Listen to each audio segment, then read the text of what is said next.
अस्सलामुअलैकुम। उम्मीद करता हूँ आप सब खैरियत से होंगे और दुआ गो हूँ कि अल्लाह पाक आप सबको अपनी हिफ्ज़ व अमान में रखे। आपके बस में क्या है, आपके बस में कितना है, इस चीज़ को देखिए, इसके ऊपर गौर व फिक्र कीजिए और इसी चीज़ के ऊपर काम कीजिए। आपके बस में कितना है, आप कितने असबाब जो हैं वो अख्तियार कर सकते हैं। बाकी मुसब्बिल असबाब जो है वो खुदा की ज़ात है, वो मज़ीद फिर असबाब आपके लिए पैदा करना शुरू कर देगा।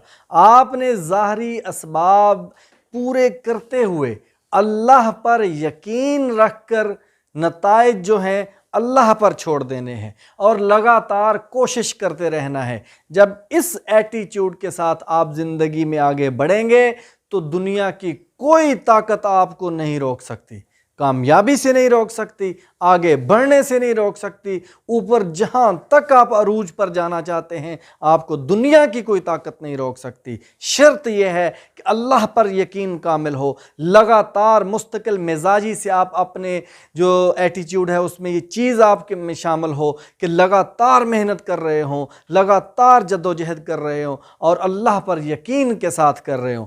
फिर क्या होगा, इस दुनिया में जितनी भी आपने जद्दोजहद की, अगर दुनिया में रहते हुए आप उस मंजिल पर नहीं भी पहुंच सके जिसका आपने तयन कर रखा था, जिसका आपने जहन में एक स्केच बिठाया हुआ था, लेकिन वो तमाम चीज़ें नहीं बल्कि उससे बढ़कर कई गुना बढ़कर अल्लाह ताला आपको रोज़ आखिरत में अता कर देगा।